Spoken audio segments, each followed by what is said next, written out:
Bonjour. Dès ma tendre enfance, je me suis senti attiré par la religion chrétienne et peu à peu le Christ est devenu mon maître et mon frère et je me suis engagé à sa suite. Alors, certes, je me suis également engagé dans la pratique du bouddhisme zen pendant pas mal d'années. Je suis allé en Inde sur les pas de Ramana Maharshi, mais au total, en définitive, ce fut pour rencontrer encore plus profondément le Christ. Bien sûr, ma foi a évolué au fil des années.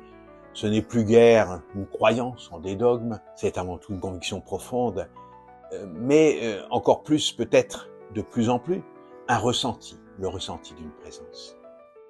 Présence du Christ en moi dans mon intériorité, au plus intime de mon être, présence chez les autres, en particulier chez les plus pauvres et les souffrants, auxquels le Christ s'est identifié, présence dans la création, à travers tous les êtres vivants, et puis présence au-delà de tout, comme dit saint Grégoire de Nazianze, dans une altérité infinie.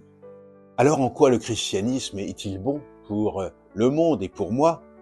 Eh bien, tout simplement parce qu'il nous propose un chemin de bonheur. Un chemin de bonheur en réponse aux 3 quêtes actuelles de notre humanité. Première quête, comment croire encore en la vie?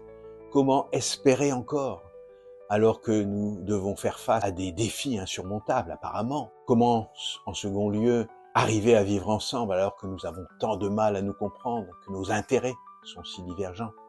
Comment enfin trouver un sens à notre vie alors que toutes les utopies ont lamentablement échoué? Justement, à mon sens, le chemin christique est une réponse à ces 3 quêtes, à ce que Simone Veil appelait aussi de son côté les besoins de l'âme.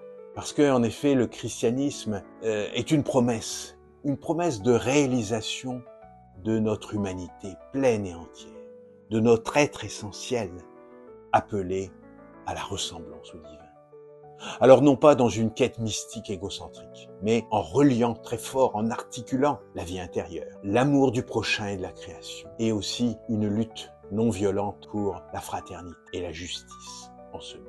N'y a-t-il pas finalement de plus beaux projets de vie à proposer aux hommes et aux femmes de ce temps? Un projet susceptible de leur redonner confiance, harmonie et sens. Confiance dans l'amour inconditionnel de Dieu. Harmonie dans la communion aux frères et à la sœur qui sont habités comme moi par le divin. Sens enfin dans cet appel incessant à une vie simple et unifiée en Christ.